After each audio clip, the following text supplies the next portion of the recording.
Me llamo Gaspar, una persona optimista que no ingenua, y sí, desagradable al extremo de que tuvimos que llevar guardaespaldas, mi mujer embarazada, yo el director general. Es importante ver cómo entras, es decir, si tú has estudiado ingeniería y tienes que incorporarte como ingeniero, o cuando queréis conseguir algo, o sea, tenéis que diferenciaros.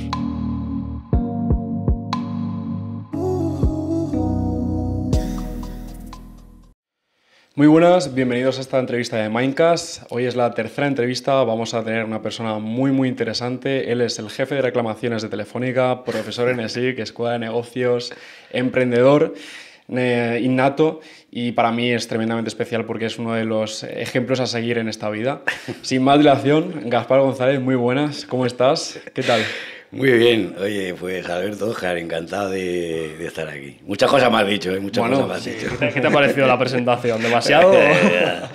Demasiado. Bueno, ¿cómo te definirías a ti mismo, Gaspar, para presentarte a la gente? Cuéntales un poco 3 cosas sobre ti, cualidades, qué has hecho, lo más interesante. Una frasecita. Pues yo siempre me defino cuando me dicen, Gaspar, ¿quién eres? Y yo digo, pues mira, me llamo Gaspar, una persona optimista que no ingenua y que... Nada, tranquilo. Una persona optimista que no ingenua, con 3 zonas de influencia, que es la de familiar, ocio y personal, y donde todos los días practico pues, el arte de ser buena persona y para hacer un mundo más y mejor. Esa es la definición que siempre utilizo. Sí, a ver, al final, fuera de lo profesional, yo creo que es el tipo de persona con el que te quieres relacionar, ¿no? Exacto. Dentro y fuera de lo profesional, al final también cuando trabajas con alguien, cuando quedas a tomarte un café, como hemos hecho antes, o cuando grabas una entrevista, pues vamos, lo primero que te quieres encontrar siempre es eso. Sobre todo una persona que vaya de cara. Sí, y bueno, y que luego que no te la líes, Exacto. así que practique el arte de ser buena persona, o sea que genial. Vale, pues siempre, como hacemos siempre, vamos a remontarnos un poco al pasado.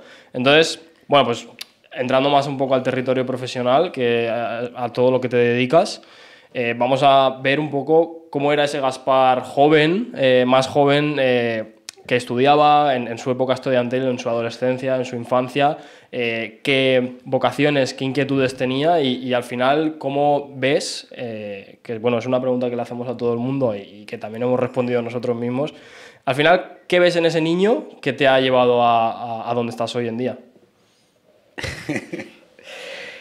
Pues mira, ese niño, o ese chaval con 18 años, pues era un chaval inquieto, curioso, perseverante, imaginativo, y que consiguió que todas estas habilidades no perderlas, ¿vale? Porque desde los 12 hasta los 18 pues las perdí. Las perdí como las perdemos todos los que entramos en mi época en primero de básica. En primero de básica entramos todos siendo creativos, niños, cogemos un boli y pensamos que es un avión, ¿sabes? Y bueno, pues la sociedad luego te va marcando. Y entonces yo me empeñé en no perder esas... Es cierto que cayó en mis manos un libro por aquella época que ha marcado mi destino. Es como ganar amigos e influir en los demás. Es un libro que hasta la fecha, allá donde voy, va conmigo. Antes lo llevaba en papel y ahora lo llevo en el móvil. Y todas las semanas pues lo suelo abrir y leerme algo, ¿no? O sea, me enseñó a interactuar con las personas. Es un libro de 1939, o sea, y ya hablaba de la tecnología humana. Es decir, que el secreto del éxito, lo que para cada uno sea éxito, el 80% reside no en tus conocimientos técnicos, sino en tu capacidad de interactuar con las personas. Entonces, con 18 años...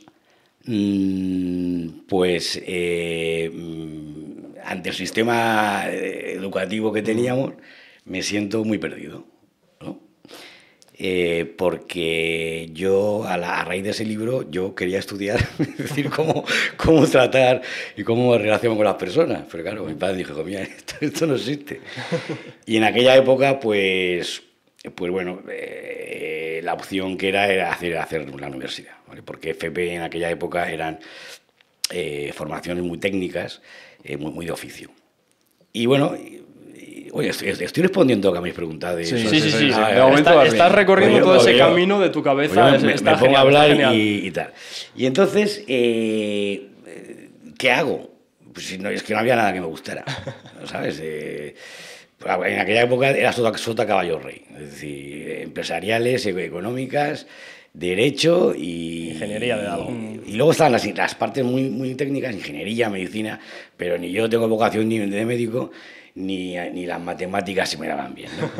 Entonces, bueno, elegí empresariales, por aquello de decir, pues coño, pues si hago empresariales, pues se supone que saldré con ganas de montar una empresa, nada más lejos de la realidad. Pero es que eso ocurre hoy también, la gente que hace ADE se supone que salen con una cierta formación para emprender y al final sus sueños acabar en una consultora. Una Big Four también, sí. Y empecé empresariales. El primer examen que hice de matemáticas, y estudié, 0. Pero eso no fue lo más gracioso. Es que cuando nos dieron las respuestas, es que no entendía las respuestas. Entonces dije, vale. Digo, bueno, lo acabaré, pero ya veremos cuándo. Y surgió una carrera nueva en la Universidad de Alicante, que era Sociología, con la especialidad de Mercadotecnia. Y además una carrera que era una prueba piloto, porque en aquella época fue cuando cambiaron las carreras a créditos. ¿Vale? Que pasaban de 5 años a 4. Sí, entró el plan Bolonia. Eso es. Y yo me metí, digo, bueno, entonces yo la vi y dije, ay, me meto yo de cabeza. Y fue fantástico. O sea, yo en sociología, con marketing y publicidad, lo estudié todo. O sea, desde el cartel publicitario hasta el curso de los ríos y los peces. Y además te sentías que pilotabas, ¿no? Que eras el rey del mambo. Sí, que era algo que te interesaba, entiendo. Sí, o sea, porque ahí estudiabas de todo. O sea, para que nos... Porque yo, por ejemplo, no tengo ni idea, ¿vale? O sea, ¿cómo definirías o en qué consiste la carrera de sociología o lo que son los estudios de la sociología? O sea, ¿en qué consiste? Pues, mira, al final, sociología... realmente hay poca gente que trabaje como sociólogo, ¿eh? Pero bueno, sociología quizás era lo más cercano, sin yo saberlo, a lo que yo buscaba, que era una manera de aprender a relacionarme con las personas, ¿no? Y la sociología, al final, lo que se trata es de estudiar los comportamientos que existen en una sociedad a partir de diversas variables, ¿no? Y a mí, la verdad es que me encantó. Y si encima eso lo mezclas con marketing y publicidad, pues joder, es cierto que salí, es decir, que dice, bueno, y ahora qué hago yo, ¿no? Pero salí con mucho conocimiento, muy mezclado todo, y luego, pues... Y esas facetas que decías antes, perdona por cortarte, Sí. decías, yo, las facetas de ser un niño pues ilusionado, ilustrativo, con ganas de improvisar, ¿las mantenías después de la carrera? Sí, salieron a relucir durante... Las fui recuperando de nuevo durante la carrera. Claro. Porque además... pues éramos gente de 19 años y personas de 30 años, o sea, había una mezcla de todo. Y lo que te quería decir es que sociología, ¿sabes? Y me dicen, pero defínela, ¿vale? A efectos de salidas, ¿vale? Pues mira, yo siempre comparo lo que yo hice, es como la noche, o sea, es como la Coca-Cola en la noche. Es decir, tú ves a alguien bebiendo una Coca-Cola por la noche y dices, un poco raro, ¿no? Quiero decir, el 90% de las personas que salen por la noche, o tardeo, ¿sabes? Suelen tomar Coca-Cola... Con algo más, ¿no? Con algo más. Entonces, sociología para mí fue la Coca-Cola de la noche. Es decir, que por sí sola era complejo buscar, pero mezclada con cualquier licor era la bomba. Y entonces lo que hice es que me especialicé, hice un máster de distribución comercial. ¿vale? Y entonces, pues a partir de ahí hice la mezcla. El proyecto del máster, bueno, pues lo planteé como un emprendimiento real, pero al final renuncié. Además, cuando tenía todo concedido, es decir, apostaba por un local a través del ayuntamiento y me lo concedieron. Todo esto era por la idea, que en alguna ocasión hemos comentado, de una idea de emprendimiento que tuviste, de montar restaurantes y demás, ¿no? Efectivamente. Vale, Sí, para situarnos un poco. Sí, el concepto era, allá por el 95-96, era montar un restaurante que tenía tres digamos, competencias diferenciales. Una, que se iba a decorar con una colección de más de 1000 coches antiguos, bueno, más de 1000 coches de miniatura, antiguos, modernos, que tenía mi padre. Dos, iba a ser, por aquella época ya empezaba a estar de moda la Nouvelle Cuisine. Entonces yo quería replicar la Nouvelle Cuisine, pero a precios donde cualquier persona joven pudiera ir. Es decir, si la Nouvelle Cuisine utilizaba caviar, pues yo voy a utilizar pechugas de pollo. Pero sí, hacerlo más accesible, o sea, un mercado un poco más... Y luego lo tercero iba a ser un espacio cultural, donde íbamos a tener exposiciones. En fin, la verdad es que hubiera sido un éxito, o sea, estoy convencido. Lo que pasa que en aquella época pues no había internet. O sea, internet empezó en diciembre del 94, pero a nivel masivo fue a partir del 2000. Entonces, la única escalabilidad de este proyecto pues era a pie de calle. Es decir, crecer con tiendas propias o con franquicias. Entonces, no lo vi claro y renuncié. Pero prácticamente eras un adelantado de tu tiempo. Quiero decir, todas estas franquicias que se apoyan en redes sociales y que vemos hoy en día, yo creo que tienen esa escalabilidad gracias al boom de las redes sociales y del internet, ¿no? Sí, al final un sitio que, uno, que te entra por el ojo, dos, que es accesible, o sea, que vas a ir a comer ahí y que no te va a costar un ojo de la cara, y tres, que realmente pues creas cierta comunidad y demás. Al final también son los ingredientes que obviamente cuando eso se genera y se desarrolla en una red social, pues todo va más rápido y se puede escalar, como tú dices, pero realmente los ingredientes estaban. Lo que pasa es que no estaba ese catalizador para hacer que ese negocio llegue a ese... Te faltaba un par de herramientas. Sí, te faltaban, pues sí, un adelantado a tu tiempo, Gaspar. Hombre, pues nunca lo había pensado. Pero sí que es cierto que... Nunca es tarde, a lo mejor. Pero es que ya al final, ¿sabes? Vas, a mí me encanta comer, disfruto comiendo, a mí, o sea, me meten en una dieta y me hacen polvo, ¿no? O sea, yo disfruto alrededor de una mesa. Y también, pues, he conocido, bueno, en aquel momento me acuerdo que los márgenes de beneficio que tenía la hostelería, yo me quedé impresionado, o sea, si estabas en un 7, un 8, ya era algo, digo, coño. Digo, de cada 100 pesetas me llevo 8 de beneficio, pero claro, cuando haces un plan de negocio y estudias los costes, y además luego te das cuenta de que la hostelería es un mundo muy sacrificado, muy sacrificado, y yo en estos momentos, pues la verdad... No quería y luego yo creo que en un negocio tienes que estar tú presente, claro. Si no estás tú... Claro. Ahora, no sé, a lo mejor en el futuro, pues no sé de qué manera. Mira, nunca se sabe. Vale, vamos a volver un poco al tema de los estudios, porque sí que ha dicho un par de cosas que me han parecido muy interesantes.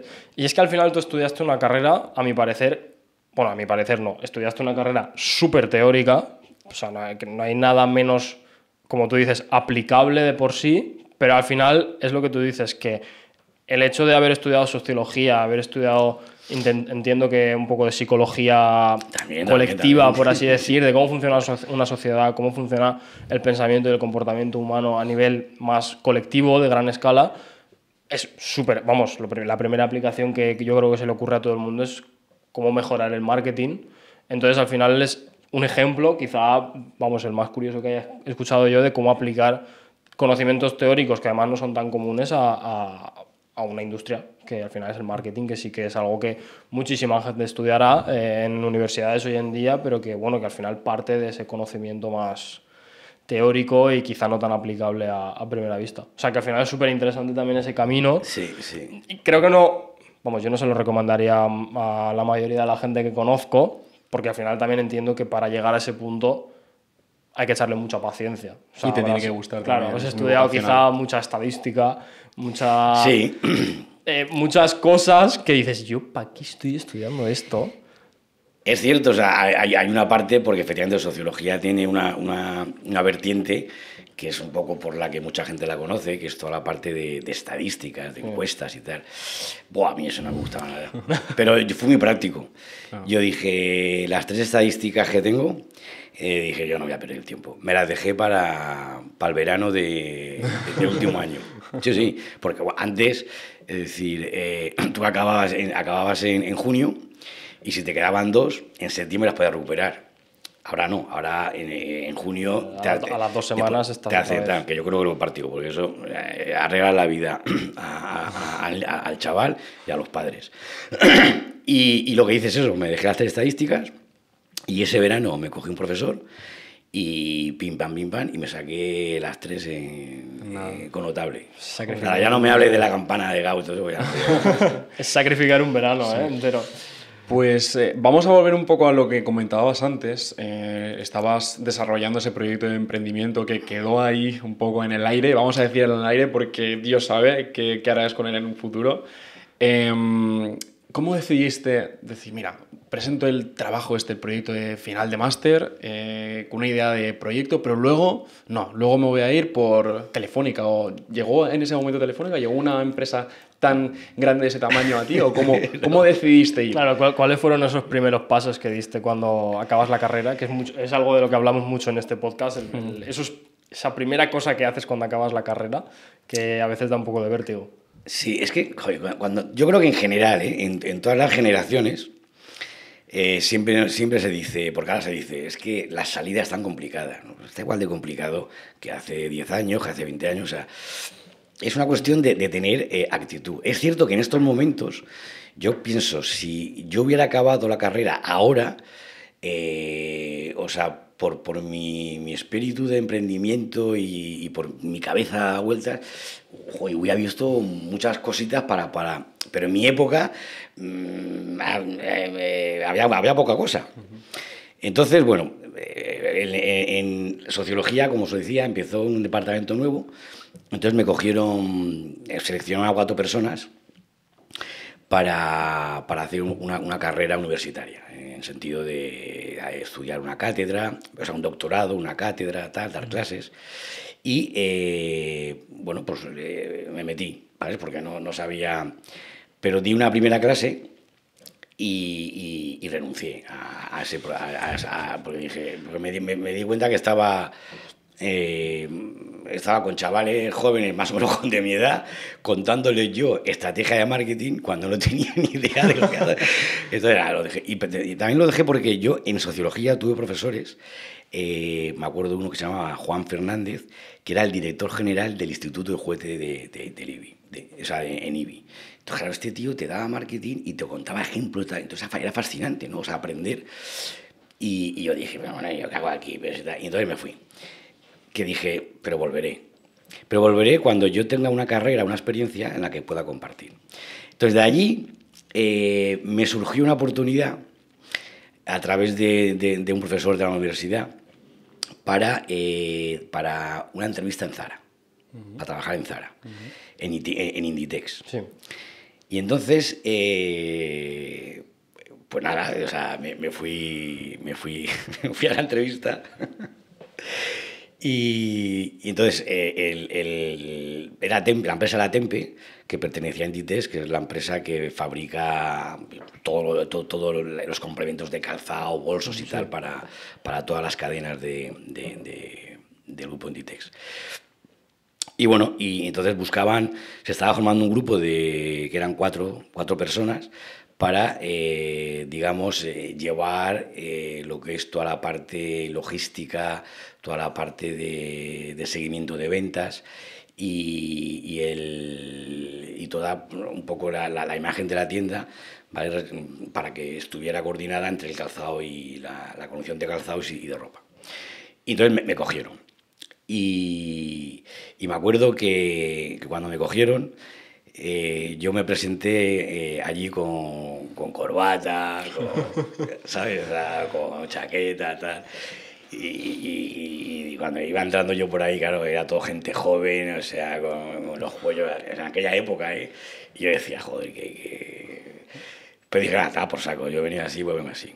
Y llevaba debajo de... llevaba conmigo un currículum que me había hecho es decir, porque yo también en la mili, vosotros no habéis hecho la mili, No, pero yo la ya, hice. no llego. Bueno, pues yo la mili la aproveché para hacer un currículum sobre un libro que me gustó mucho, que era de publicidad que dimos en la carrera, que era casi todo lo que sé de publicidad, de Joaquín Lorente, un güey que en aquella época era un monstruo. Y al final del libro decía, si yo quisiera contratar a alguien, este sería mi anuncio. Entonces, sobre su anuncio, yo monté un currículum. Pues, o sea, la verdad es que brutal. O sea, era una carpeta que fabriqué tal, pero el ABC, por ejemplo, sacaba hace tiempo un dominical. Entonces, yo el dominical me pinté yo en todo esto manual, porque en aquella época no teníamos... Ni impresoras ni leches, o sea... Y luego había una sección donde con una foto se hacían preguntas, yo me puse ahí en la foto, tal. Luego, o sea, fui haciendo 7 o 8 apartados dentro de la carpeta donde reflejaba lo que Joaquín Lorente buscaba. Pues, por ejemplo, a mí el currículum no me importa. Entonces, si la hoja era así de grande, la carpeta, pues yo puse una carpetita muy pequeña y dentro puse un currículum que no se veía, para que él viera que a mí me importaba. Fue así tal. Que la verdad me fui a Barcelona muchas veces y tal, pero al final no me recibió. Pero luego si queréis os cuento cómo acabó la historia. Bueno, y el tema es que yo me presenté con ese currículum allí en Zara y claro, habían ahí cuatro...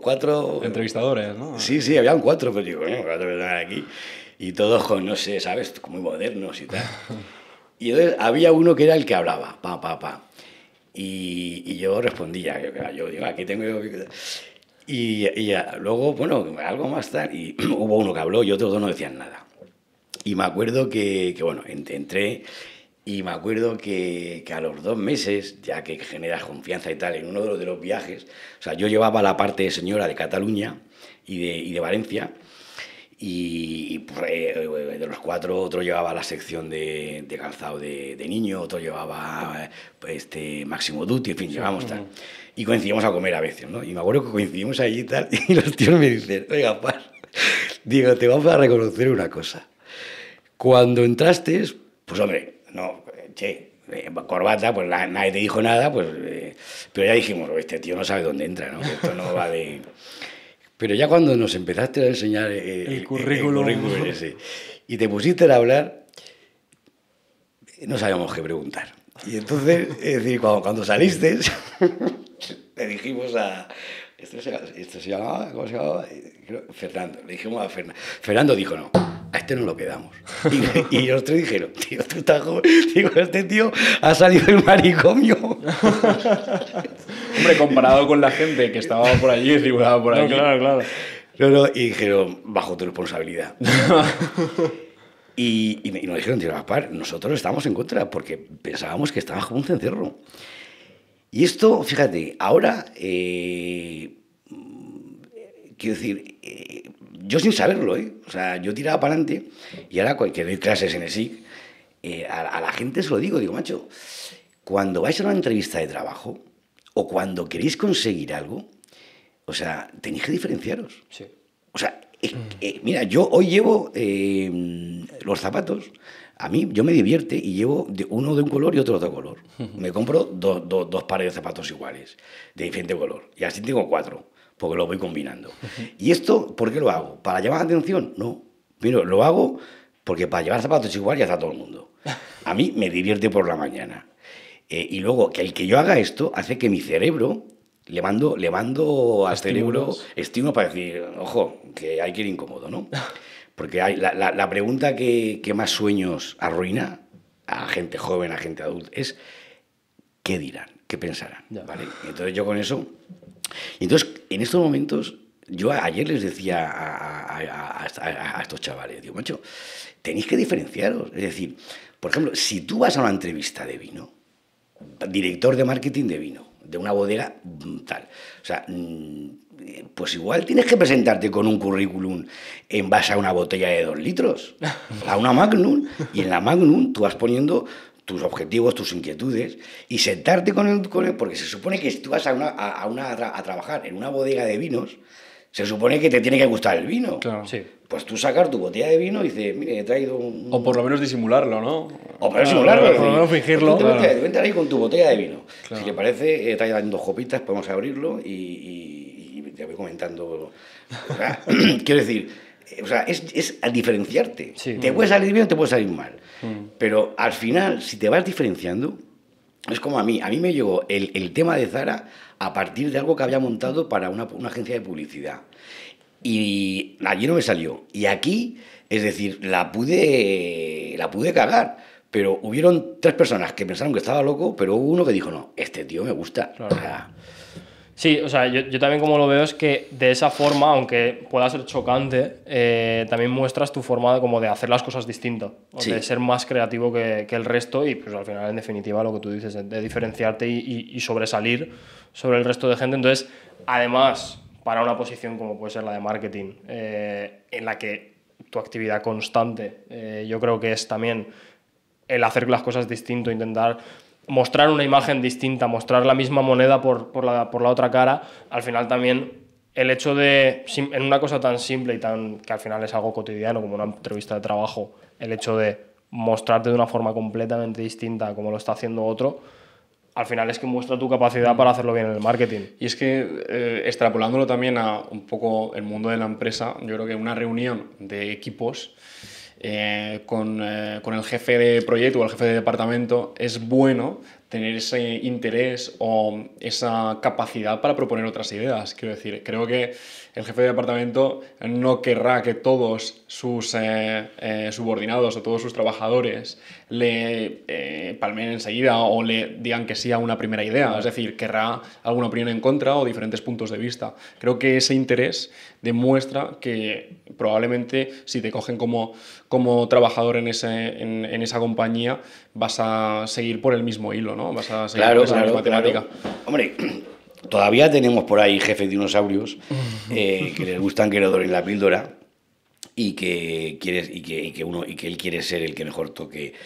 Pero mira, yo por ejemplo, la palabra jefe yo la prohíbo. O sea, digo, a mí no me llaméis jefe. Luego lo cortamos, como de la presentación que te hemos presentado así. Como jefe de... No, pero bueno, pues que es mi cargo, quiero decir. Pero a mí, decir, jefe es una palabra... No, pero porque yo soy Gaspar. O sea, yo soy Gaspar. O sea, no hay nada más bonito que mi nombre. Y jefe me parece algo completamente frío. Sí. Y entonces, lo que es cierto, que, bueno, pues que aquí somos un grupo y a mí me ha tocado liderar este grupo, ¿vale? Y a mí me gusta consensuarlo todo con mis coordinadores o cuando es algo que puedo llegar a mucha más gente. O sea, cuando tengo que decidir sobre cosas muy concretas de la actividad, o sea, llego hasta las casi 200 personas que tengo para que me den sus tal. Luego intento llegar a un consenso con todos, pero evidentemente, si tengo que decidir, yo soy el que tengo que decidir, ¿vale? Y fíjate, y siempre me gusta rodearme. Yo en Telefónica he ido cambiando, que luego diré cómo entré, pero he ido cambiando cada 3-4 años de proyecto, ¿vale? Los primeros 10 años en Telefónica yo buscaba el cambio. Y a partir de ahí, Telefónica me ofrecía. Te viene a ti el cambio. Digamos que yo ahora mismo en Telefónica llevo 23 años. Entonces, a ver, ¿qué os estaba contando? Que me pierdo. Cambio de proyectos en Telefónica. Si quieres... Eso. No, pero no me acuerdo qué decir. Pues si quieres, sí, lo que si iba a quieres, proponer, Óscar. vamos a empezar desde el principio. ¿Cómo Nos entraste en cuentas Telefónica, cómo no? empezó esa época Claro. de Telefónica, que también tengo aquí apuntado que te fuiste a Brasil, si no me equivoco. Ah, sí. Vale, pues vamos a empezar por ahí y así nos lo cuentas Venga, pues en orden. Vale, entonces, bueno, lo dejamos, o sea, en Zara, estoy en Zara y ahí estoy 8 meses. Ya Dura poco en los sitios. Pero- Luego Telefónica 23 8 meses a años. 23. En empresariales duró un día. No, pero, a ver, es cierto, pero claro, yo estaba en una época donde mi campo de visión profesional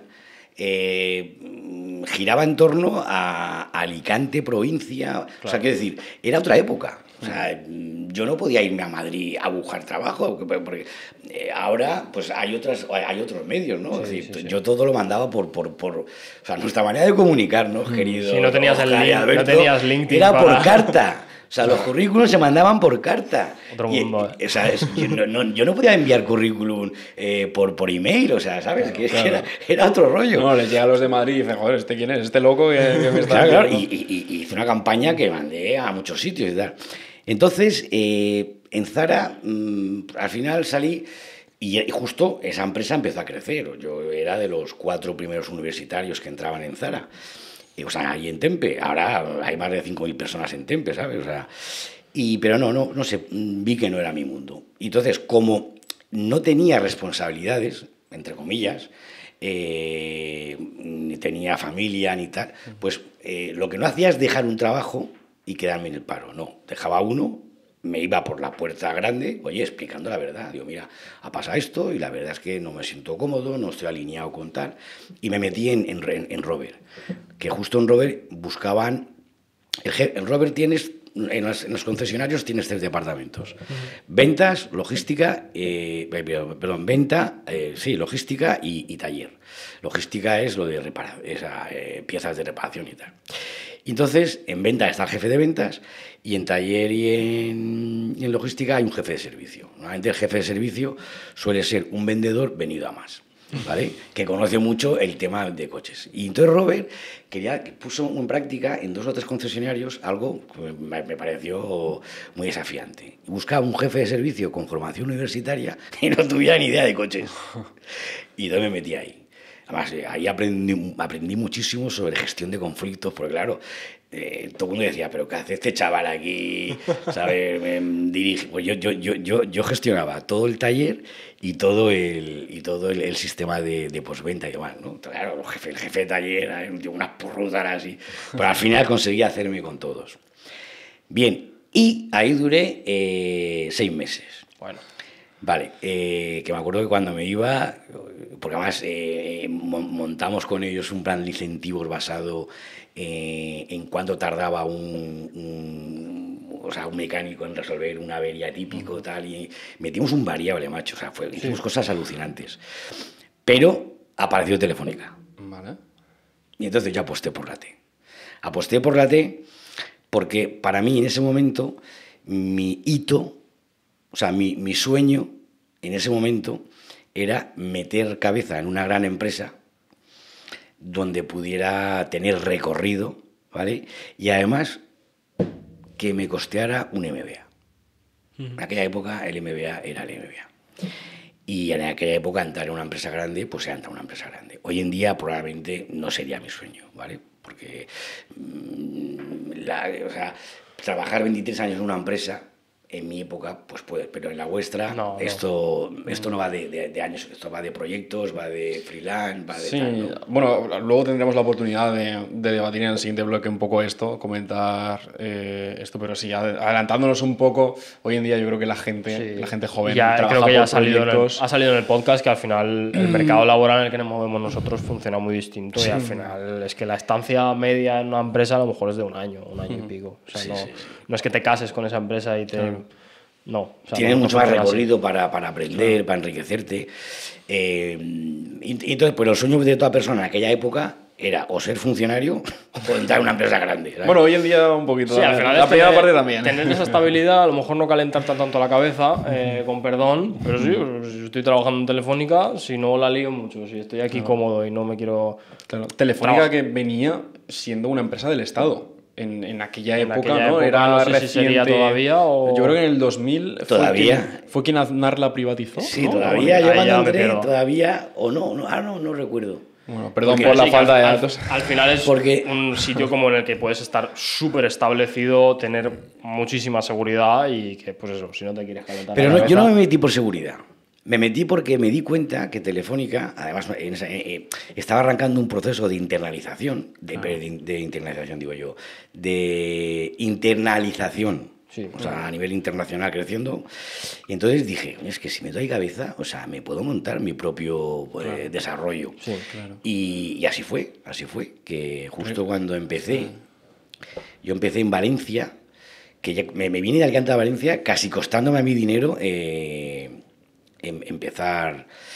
empezar a trabajar en Telefónica, porque, bueno, yo entré como administrativo, yo entro de lo que sea, de lo que haga falta. Y luego lo pensé, es importante ver cómo entras. Es decir, si tú has estudiado ingeniería, es decir, y vas a entrar en una empresa, tú tienes que pelear y tienes que incorporarte como ingeniero. ¿Vale? En mi época, bueno, para mí entrar en la T era, y entré como tal. Porque si vas a establecerte en esa empresa, a lo mejor 5 o 4, no sabes el tiempo, es decir, lo que va a marcar tu evolución salarial, que es importante, sí, va a ser cómo entraste al principio. Entré. Y a los 6 meses estaba en Brasil, currando. O sea, pasas de estar en Alicante, enviar cartas a Madrid, a Barcelona, a quien sea, llevas tu vida a Valencia, una nueva ciudad, porque no sé si Valencia igual la habrías visitado un poco de joven. No conocía de nada. Y después de 6 meses, a Brasil. Sí. O sea, un buen día me llaman. Es cierto que yo entré en Telefónica en un servicio que no conoceréis, que se llama Radio Red. ¿Conocéis los buscas? Bueno, sí, es esto que simplemente pita y entonces es porque alguien te quiere localizar. Sí. Bueno, en aquella época, a nivel móvil, existían 3 servicios. Estaba el móvil, que acababa de arrancar, y bueno, yo me acuerdo, o sea, estaba el móvil, Radio Red, que eran como los walkie-talkies, sí, que utilizan los mensajeros. Bueno, los mensajeros ya no utilizan eso, utilizan el móvil, pero antiguamente era... Y Telefónica, o sea, los walkie-talkies funcionaban por empresas privadas que tenían cobertura a nivel de ciudad. Sí. Pero Telefónica cogió un servicio que por comunidades daban cobertura de walkie-talkie. Y luego estaban los beeper, ¿esto cómo se llaman? Sí, los buscas. Los buscas. Que los buscas era la tecnología tope, vanguardia, pero que ya empezaba a decaer. Todos los médicos llevaban buscas. Bueno, y entonces yo entré en Radio Red, que eso era un desastre, tío, porque ahí... Bueno, y entonces entré en Valencia y yo, conforme el día que entré, el director regional me dice, no, quédate aquí, pues yo me voy, tío. Vale. Pero yo ahí, tío, saqué las cartas de los fuegos, empecé a vender para aquí, para allá, tal. Y el caso es que a los 6 meses me dice, oye, Gaspar, me llamó el director general era el presidente de Radio Red y de los buscas, de Mensatel. Me dijeron, me voy a Brasil y quiero que tengas conmigo. Dije, perfecto. O sea, es más, es decir, yo es que a esta persona, en su momento, también hacía 6-7 años, me enteré que iba a estar cerca por donde yo veraneaba y me presenté a él directamente. Buena estrategia, ¿eh? Sí, verdad. Cogí el anuario Actualidad Económica. Ahora, es que son aquí, no lo conocéis, pero todos los años salía Actualidad Económica, lanzaba un anuario, donde venían todas las empresas segmentadas por sector, facturación y los números ejecutivos. Entonces yo vi y dije, coño, es verdad, está aquí Félix Iborra, tal. Y entonces la persona que me lo dijo era cercana a él, y digo, me vi y me lo presenta. Y yo no sé lo que le dije, que se quedó con tal. Y sí. ¿Y te fuiste con él para Brasil? Sí. Y entonces me fui para allá. Y me acuerdo que... Pero si me fui sin preguntar... o sea, no hubo nada que te echó para atrás. No pregunté nada. Y es más, le dije a mi mujer, Begoña, que no era mi mujer, era mi novia, digo, Begoña, que me voy a Brasil. Y me dice, no sé, imagínate que era un martes. Me dice, ¿pero cuándo? Pues mira, el viernes. Ostras. O sea, así fue. Yo creo que fue un martes. Porque no fui ni a Alicante. O sea, fue un martes. El miércoles, jueves, me fui a Madrid con una maletilla. Allí me fui a la sede de Telefónica, me dieron los billetes, o sea, eran $2.000, $3.000. Yo digo, esto no lo gana yo y tal. Y para adelante con Alicante. Joder. ¿Y cómo fue esa aventura en Brasil? Brasil? Claro, ¿cómo fue? Fue una experiencia brutal. Claro, allí yo creo que de partida nos fuimos a lo mejor 20, 25 personas. Yo era más joven. Yo tenía 27 años.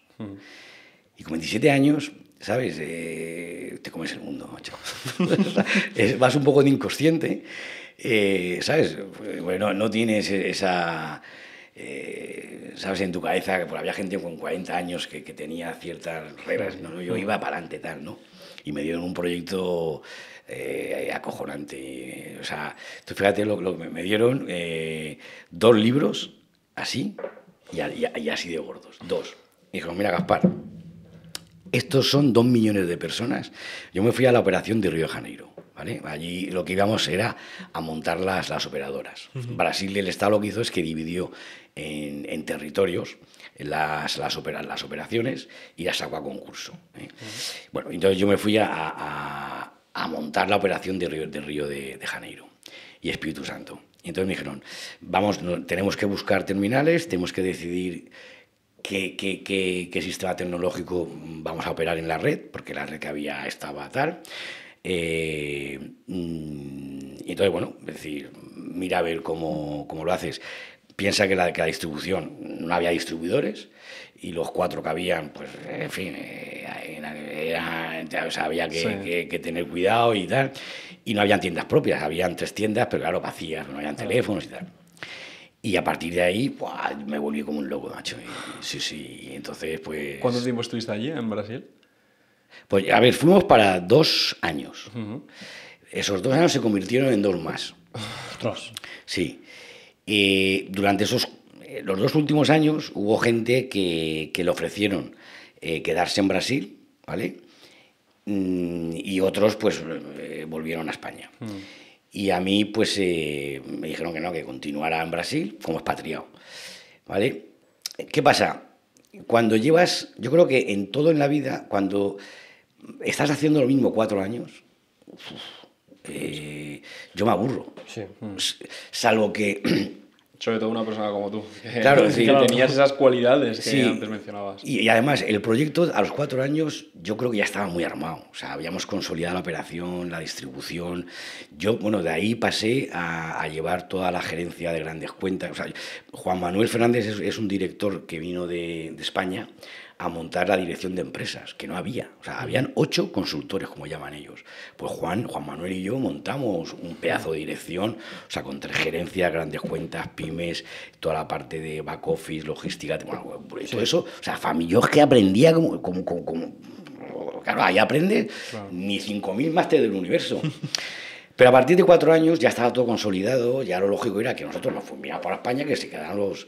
Luego también en ese año se iba a consolidar la joint venture entre Portugal Telecom y Telefónica, y entonces ya era una época complicada, ¿no? Porque ya no era una época de tenéis todo el presupuesto, sino todo lo contrario, hay que empezar a hacer recortes, se fusionan 2 compañías, ahí tal, no sé qué. Pero no, me dijeron que no, que querían que continuara allí. Pero, digo, entonces tuve un problema. Una experiencia un poco desagradable, ¿no? Sí, desagradable, a extremo de que tuvimos que llevar guardaespaldas, Joder. mi mujer embarazada, yo, el director general. Claro, es que en aquella época, para contextualizar un poco, bueno, en aquella época tampoco. Yo es creo un que problema reciente también, hoy en ¿no? día también Brasil no es el país más exacto. seguro Brasil que es un, existe. hoy también, pero en aquella época, pues claro, Telefónica tal, tenías que llevar mucho. Yo nunca llevaba guardaespaldas, íbamos por...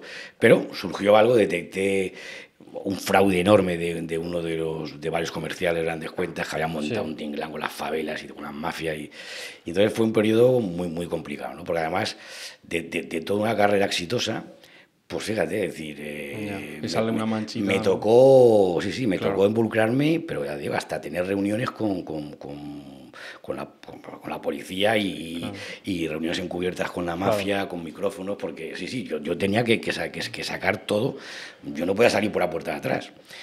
Bueno, mi mujer embarazada, tal, entonces yo dije, mi director se volvió a España, yo dije, yo me voy a España, y me volví a España. Pero me volví a España con mi hija que nació allí, Carlota. Cuando tenía 2 meses, cogí la maleta a Carlotilla y me vine a España. Y me planté en España. Sin nada asegurado. Como que me dijeron, ¿pero tú dónde estás? Digo, yo estoy en Alicante.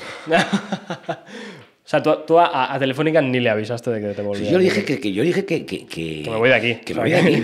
Porque además de que ya después de 4 años, yo tampoco. Que no, ya, a mí Brasil es una experiencia tremenda. He descubierto mucho mundo. Viajé mucho a raíz de Brasil, por Argentina, por Sudamérica. Pero hay unos valores, hay un modo de vivir que no iban conmigo. Y además, después de esa experiencia, claro. Pues. Y entonces, pues me planteé en Alicante. Y de vuelta a empezar, ¿no? ¿Y cómo fue ese proceso? Porque bueno, de hecho tuvimos a Héctor Donat en la primera... que es un poco la misma historia. Exacto, también, que al final él contaba la experiencia de que se tuvo que ir, estaba trabajando para Ericsson y para motivar un poco a los empleados que le iban a contratar en Ericsson, él ocupó una vacante que nadie la quería, yéndose a Colombia con una mano delante y una mano detrás, y eso le motivó para luego reengancharse. Pero el reengancharse no está garantizado. Ahora sí. Pero no, lo mío fue un auténtico desastre. Claro. Sí, fue un desastre.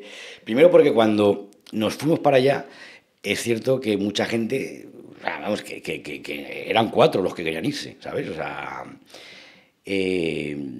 claro, y Telefónica era una multinacional, pero en pañales. Claro. O sea, en aquella época, y ya hoy en día, pero en aquella época, General Electric, para tú llegar a puestos de mandos intermedios hacia arriba, o sea, tú te obligan a tener una experiencia fuera de tu ciudad, ¿vale? O Coca-Cola y tal.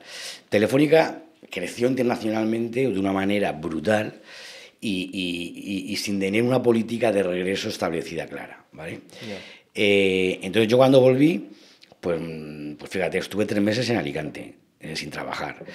Allí hubo un mes que no me pagaron, que si la nómina me la paga de España o me la paga Brasil, tal.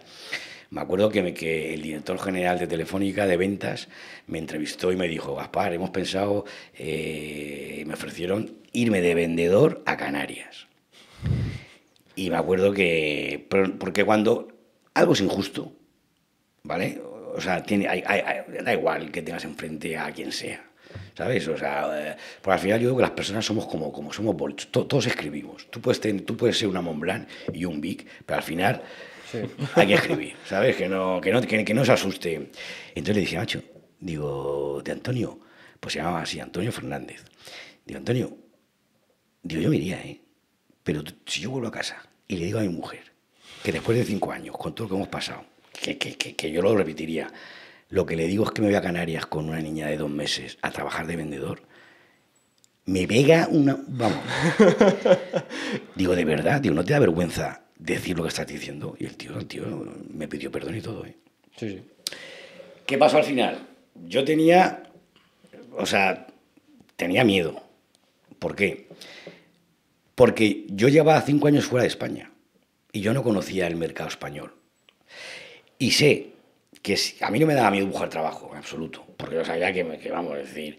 Pero claro, el tema era que era una época de auge en Latinoamérica, donde a partir de grandes empresas como Telefónica, Iberdrola, se había abierto la puerta a muchas pymes. Sí. Entonces, claro, llego yo, imagínate que llego, pues no lo sé, a una empresa, a una pyme con foco internacional, que quiere abrir mercado. Y le digo que yo era el gerente de grandes cuentas en Brasil. Te van a mandar para allá otra vez. ¿Cómo? O sea, dinero el que yo quisiera. Ya. El que yo quisiera. Pero mi mercado, o sea, no iba a ser España, era otra vez irme... Claro. Y claro, teniendo, o sea, pues yo tenía, vamos, casi 600 grandes cuentas, de las cuales el 50%, vamos, porque yo me iba con los vendedores, con ellos, sí. Hablaba, o sea, yo era... Entonces, claro, digo, joder. Y entonces, bueno, pues mira, otro expatriado que volvió y tuvo suerte, porque esto era tener suerte, cayó de director en empresas como responsable del servicio de atención al cliente, me dijo, vente para acá conmigo y a ver qué, pues, y me ayudas, tío, porque yo estoy aquí también. Y ahí empecé, o sea, empecé de cero. O sea, fue tu bote salvavidas, un poco. Sí. Fue un bote salvavidas para continuar trabajando en España. Claro. Y en Telefónica, pues me tocó empezar de cero. Claro. Hoy en día no, o sea, hoy en día la gente que se está yendo fuera de Telefónica, o sea, perdón, a trabajar a empresas de Telefónica fuera de España, se van con un tiempo regulado, con condiciones de ida y de vuelta, ¿sabes? Es decir, en mi época, la verdad es que fue un desastre.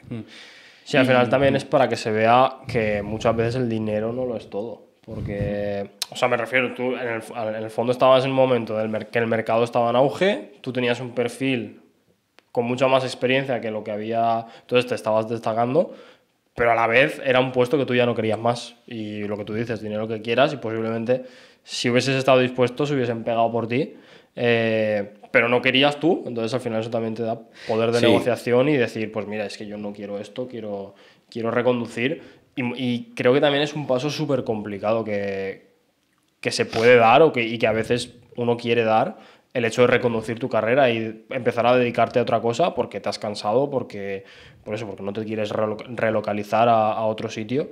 Y dice mucho también. Sí, o sea, hay que ser bastante valiente, sobre todo ya cuando tienes más responsabilidades, tienes hijos, tienes familia y demás. Entonces, es lo que llevamos viendo toda la entrevista, que esa forma de hacer las cosas de una forma distinta, al final es lo que siempre te saca las castañas del fuego y acabas resolviendo. O sea, no te hace multimillonario, pero te hace multimillonario en vida, en pasión, en felicidad, en acostarte y decir, joder, estoy haciendo lo que me gusta. Sí.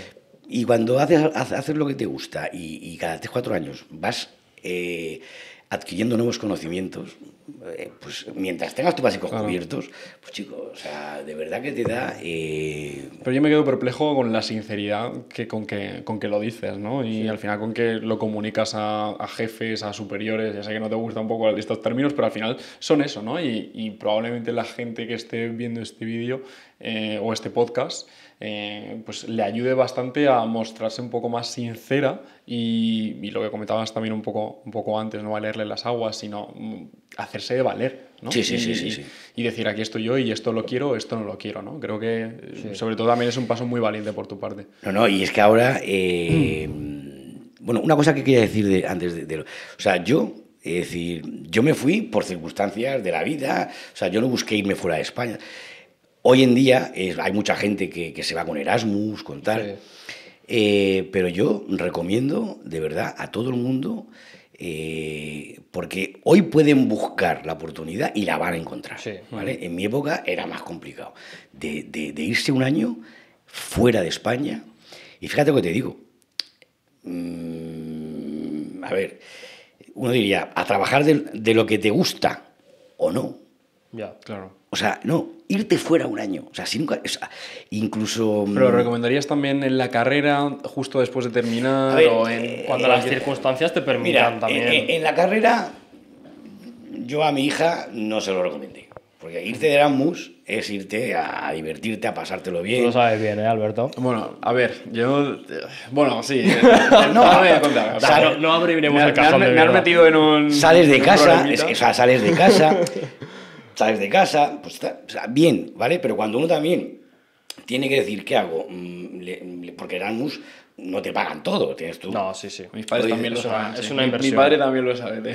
Claro, entonces yo digo, Carlota, yo prefiero que cuando acabes te vayas, primero tu cabeza va a estar mucho más amueblada, vas a conocer a gente mucho más interesante, con la que puedes hacer relaciones, ya no a nivel estudiantil, que me parece bien, pero, ¿sabes? Pero fíjate, ahora hay gente que se está yendo, por ejemplo, o ha acabado, no sé, ingeniería, o ha acabado marketing, y se van, por ejemplo, a Australia. Ahora hay mucha gente joven yéndose a Australia. Se van a buscarse la vida allí un año. Trabajando en McDonald's, o sea, esa experiencia, decir, es que pierdo, que no, tío, pero que un año en tu vida no es nada. Ya. Y o sea, irte un año a un país que está a tomar por saco, que vas a conocer gente diferente, que vas a trabajar de profesor de español, que te gusta el tenis de profesor, o sea, es una experiencia que te abre un nuevo mundo. Claro. Sí, pero al final cuando vuelves, pues aquí tienes vuelves un poco a tu zona de confort y creo que es como más fácil también volver al cauce un poco y reconducir y empezar otra vez aquí de cero. Pero sí, o sea, yo realmente no me fui de Erasmus porque no tenía el dinero en ese momento y dije, bueno, pues en vez de irme a gastármelo, me iré a ganarlo algún día. Entonces, pues ahí está la idea, que algún día se materializará. Claro. Porque además esos países a la hora de irte a trabajar tienen una ventaja competitiva muy grande, y es que, o sea, no es difícil irte a otro país y ganar más dinero que ganarías en España. Y además también la vida que te puedes construir ahí creo que es como un poco más austera, porque también el hecho de no tener tanto círculo social, quizás si es un idioma distinto, no te permite hacer tantísimos amigos como los que puedes tener aquí, que al final llevas toda la vida viviendo. Entonces, realmente el hecho de irte 2, 3 años a otro país, a crecer profesionalmente, trabajar, quizá ganar un mejor sueldo del que podrías ganar aquí y llevar una vida relativamente normal y ahorrar y capitalizarte, vamos, yo lo veo una opción súper válida y que... Yo también he tenido esa experiencia. Me fui de Erasmus a Varsovia. Ya sé que el Erasmus no es de tu estilo. Ahí se estudia muchísimo. Ahí se estudia muchísimo en Varsovia. Es una cosa... me lo pasé muy Oye, bien. pero yo he hecho en falta no haberme ido de Erasmus. O sea, que yo me hubiera ido, pero al final esto es como la típica lista de pros y contras que sueles hacer cuando te metes en algún jaleo, ¿no? Yo creo que aprendí muchísimo en el Erasmus, como experiencia un poco personal. Volví siendo una persona totalmente diferente. Sí, eso es verdad.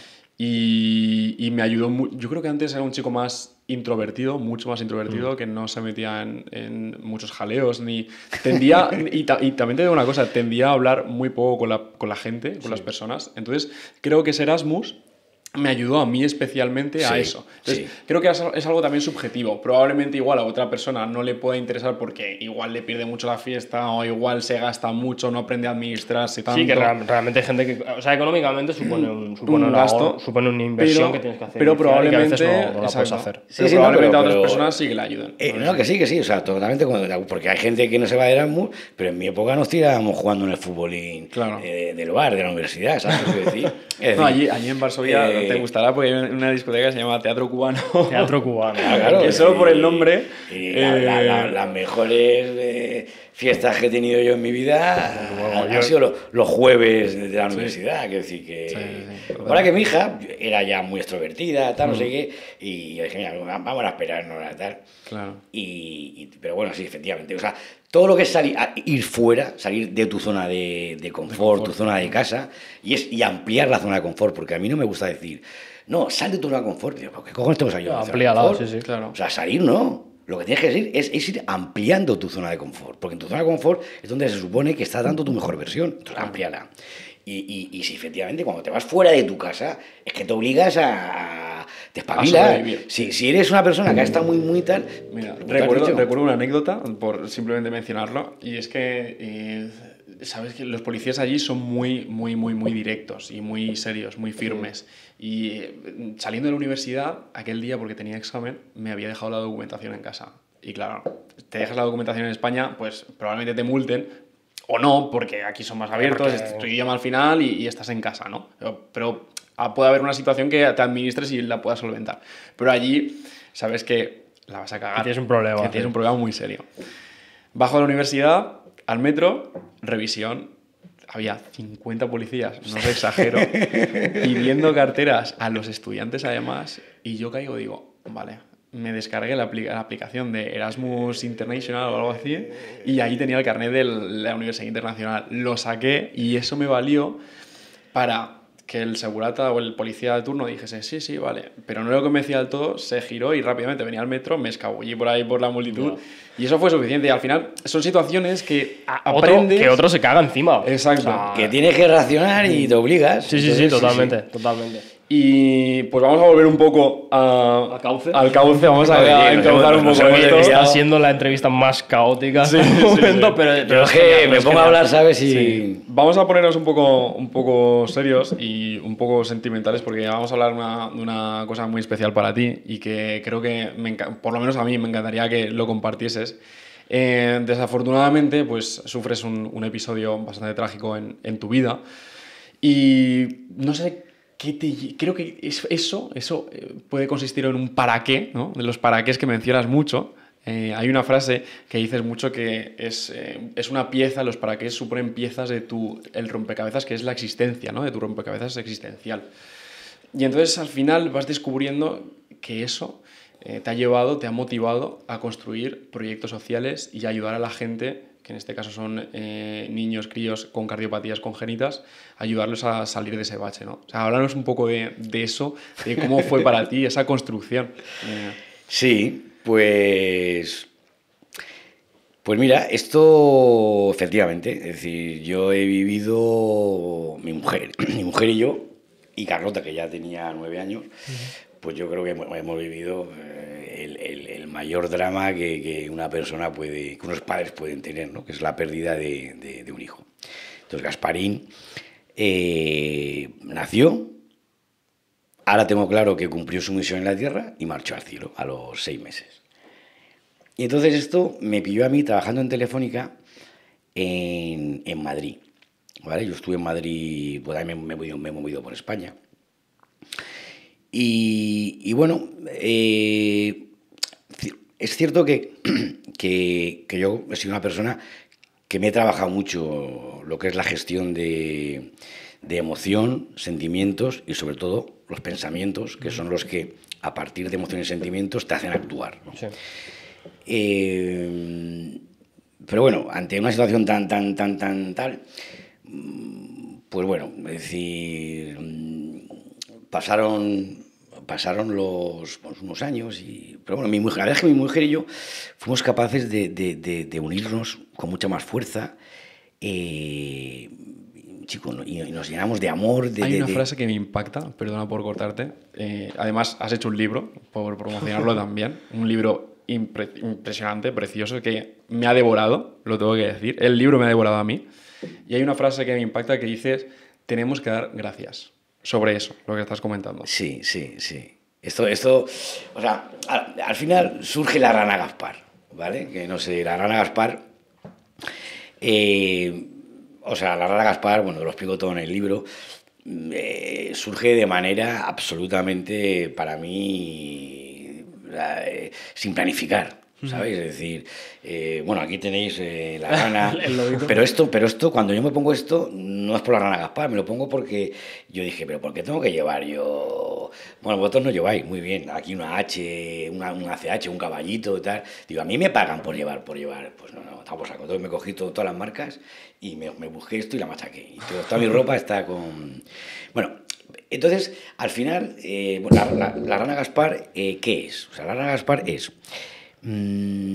mi reflejo ante la vida, es mi actitud ante la vida, es el propósito, es el legado que quiero dejar a mis seres queridos, pero en vida, ¿vale?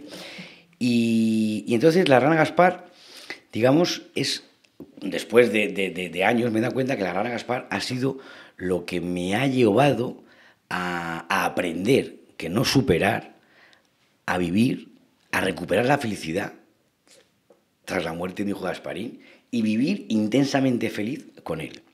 Entonces la rana Gaspar tiene dos misiones. Una es, oye, la manera en que yo he encontrado, como he dicho, en vivir felizmente, en comerme la vida a bocanadas, o sea, vivir con pasión, ¿sabes? Y además es ser feliz con mi hijo todos los días.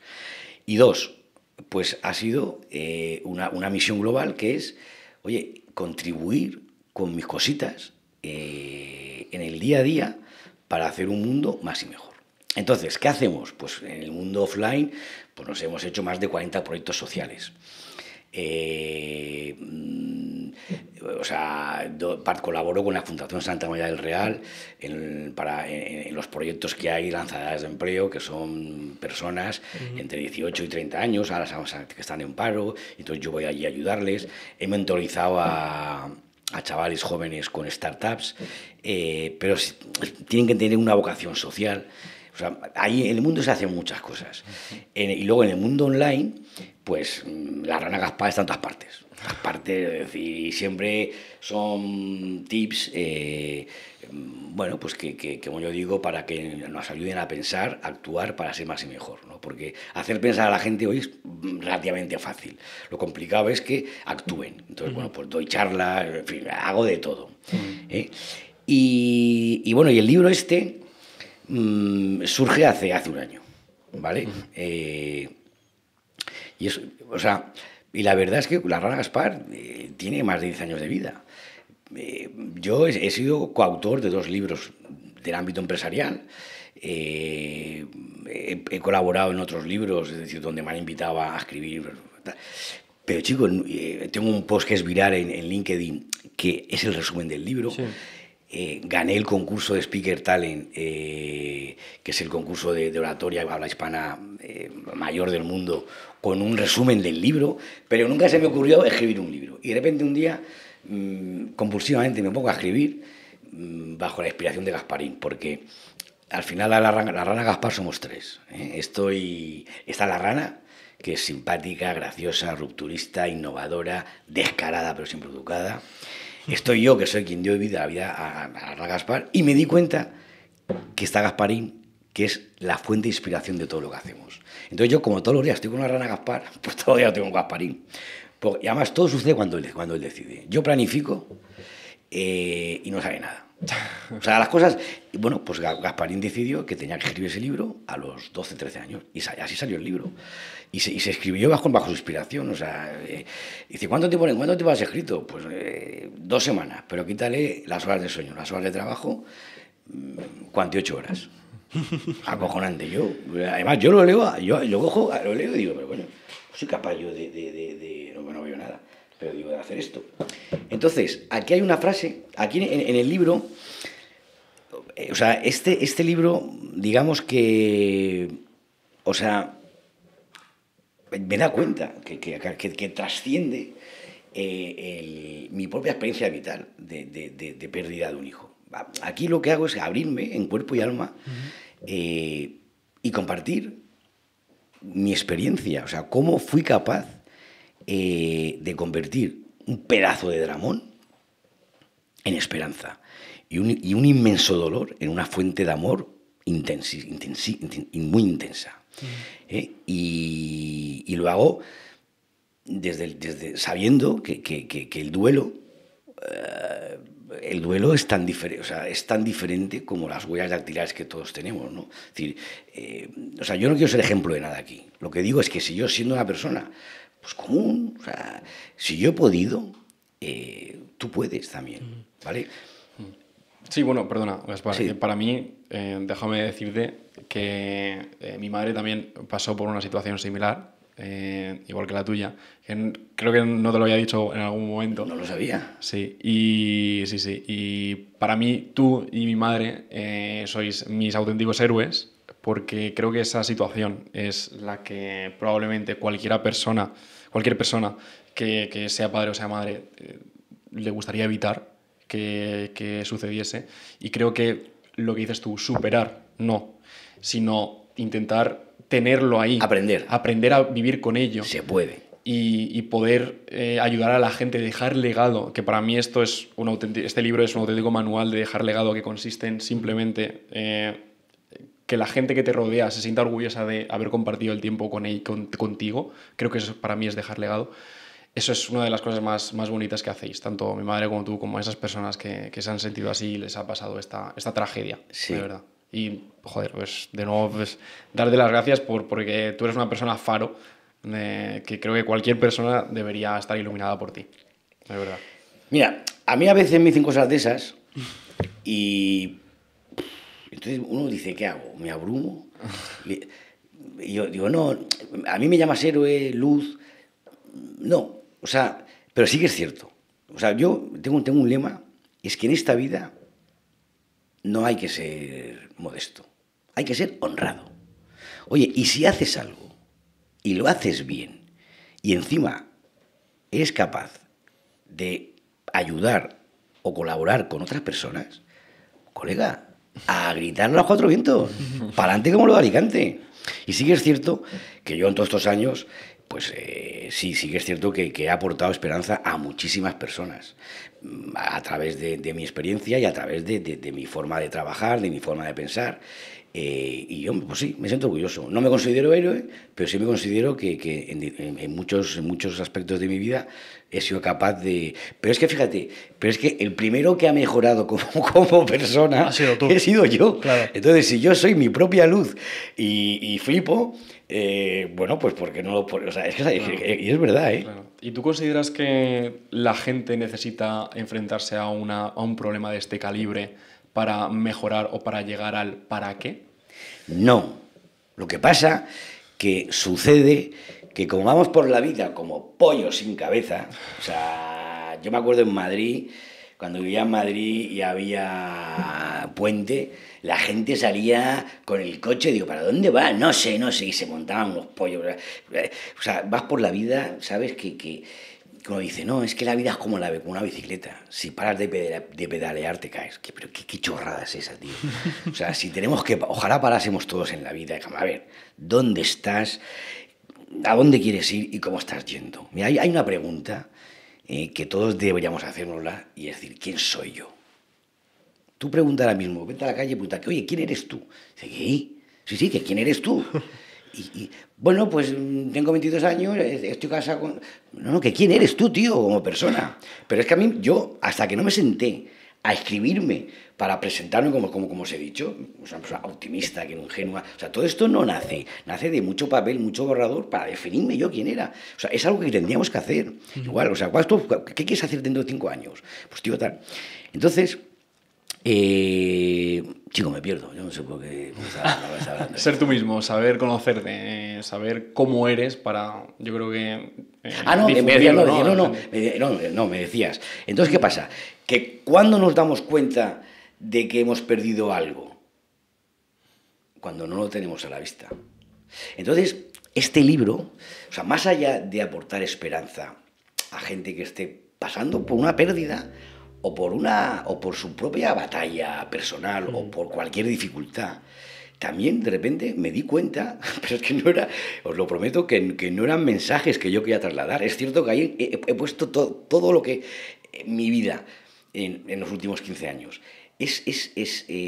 Lo que cuando lees eso, te das cuenta de que el ser humano, de la fragilidad del ser humano, de la vulnerabilidad, pero no del ser humano, del ser humano y de todo lo que tiene. Entonces, hoy tienes esto y mañana no lo tienes. Ahora tú y yo estamos aquí hablando y nadie me garantiza que en un segundo yo siga hablando contigo, ¿vale?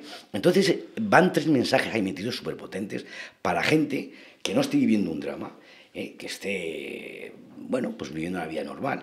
Y el primer mensaje es ese, dice, coño, vamos a ver, tío, en esta vida, céntrate, párate y prioriza lo realmente importante. Lo que es importante, que son 4 cosas, que todos sabemos cuáles son. Pero como el día a día nos come, pues entonces las dejamos de saborear, nos desenfocamos. Y solamente nos damos cuenta cuando la perdemos, con la frase de, es que no sabía lo que tenía hasta que lo perdí. No, sí que lo sabías, pero no te diste cuenta. El otro mensaje es ser agradecido. Tío, agradece lo que tienes. En cualquier posición social o económica, agradece lo que tienes, porque siempre va a haber gente que tenga menos que tú. Pelea por lo que deseas, pero partiendo de que agradezca lo que tienes. Y el tercer mensaje es ser solidario.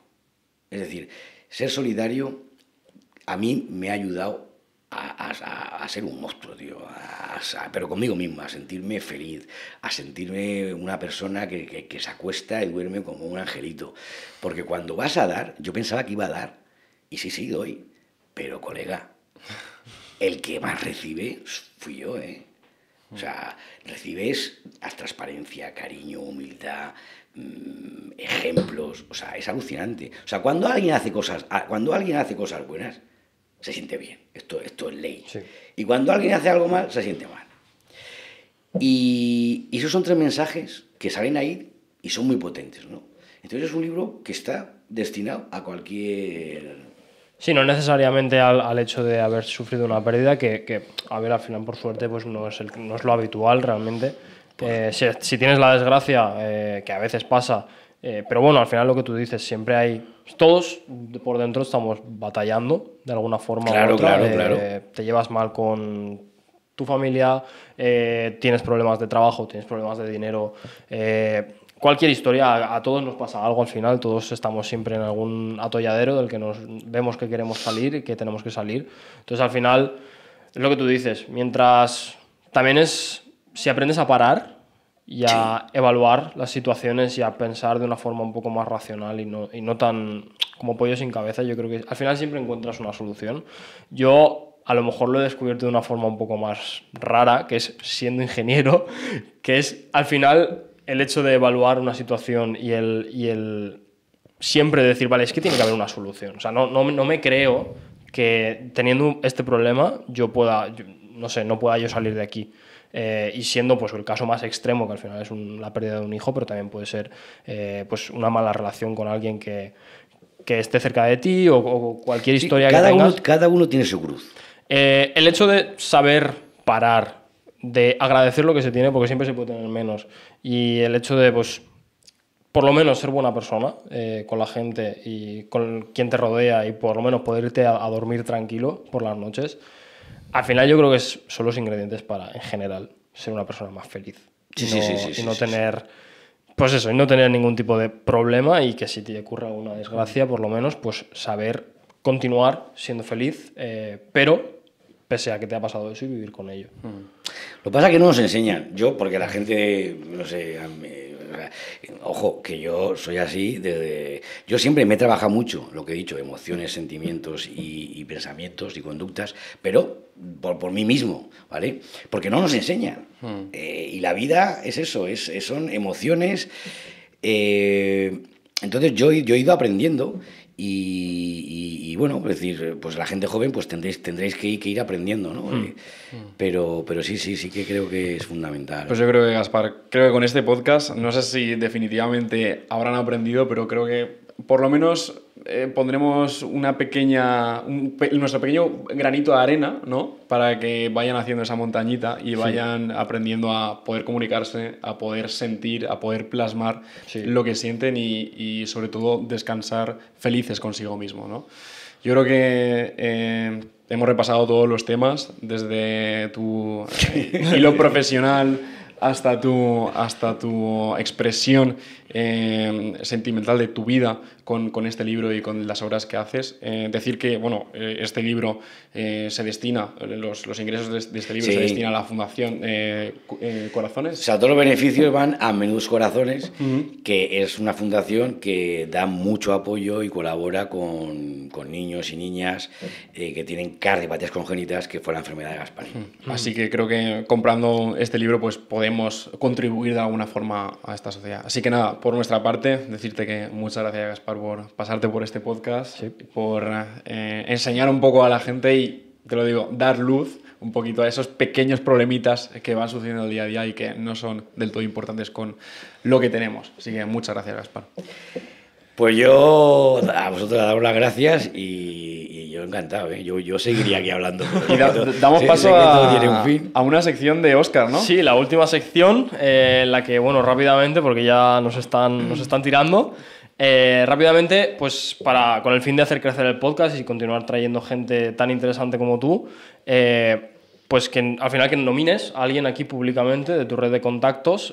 Ya te hemos avisado con antelación para que lo pienses y pidas autorizaciones pertinentes. Y bueno, pues que hables un poco de esta gente y quiénes son y por qué piensas que pueden aportar al podcast. Pues mira, no le pido autorización. Pero, es por si acaso. Pero esta persona, gracias a Dios, hay muchas personas en esta vida dispuestas a aportaros su experiencia y conocimiento para compartirlo con vosotros y con la gente que nos escuche. Fabián Villena. Pero es que además, es que no te lo había pensado, pero es que es el que escribe el epílogo. Y estuvo en la presentación de tu libro. El prólogo. Ah, el prólogo. Pues mira, también va a hacer el prólogo de tu podcast. Y mira, este es una persona que ha conseguido su éxito, ¿vale? Que el éxito para cada uno es diferente. Pero su éxito es vivir de lo que le apasiona, ¿eh? Y es formar a las personas en una actitud positiva. Es un monstruo. Este tío empezó, es psicólogo, pero empezó trabajando vendiendo zapatos en los mercadillos, ayudando a sus padres. Luego estudió psicología, ya os contará él. Y os voy a decir que es un tío, o sea, su humildad. Mirad, en el libro está Víctor Coopers y Cipri Quintas. Cipri Quintas puede que mucha gente no se vea, es un tío súper conocido, pero Víctor Cooper es un tío más que conocido, que aportan su granito de arena a este libro. Cuando yo le hablé a Fabián Villena del libro, me dijo Gaspar, no, que el prólogo lo escriba Víctor. Porque te va a dar, digo que no, tío, digo no sé por qué, pero el prólogo lo tienes que escribir. O sea, es una persona que dice, que podía haber dicho, y al final fue él quien quien lo escribió. Entonces es un tío súper humilde y os va a aportar, y vosotros a él, Claro. pero creo que tiene mucho que comunicar. Pues muchas gracias. Recogemos Sí, el guante de Fabián Villena. Nos apuntamos el contacto, Sí. ya nos ayudarás tras las cámaras a contactar con él y a intentar pues cuadrar una entrevista tan maravillosa como lo que acabamos de hacer. Y pues nada, despedimos el podcast por hoy con Gaspar. Bueno, nos podéis escuchar en todas las plataformas en las que estamos presentes, son YouTube y Spotify principalmente, y bueno, seguirnos en nuestras redes sociales. Insistir que en el vídeo de YouTube dejaremos la descripción donde podrán comprar el libro, ¿no? Dejaremos Fenomenal, un claro. enlace Te para dejamos promocionar ahí. un poco. Y nada más. Muchas gracias y gracias por compartirnos y por vernos. Venga, Gracias. un saludo.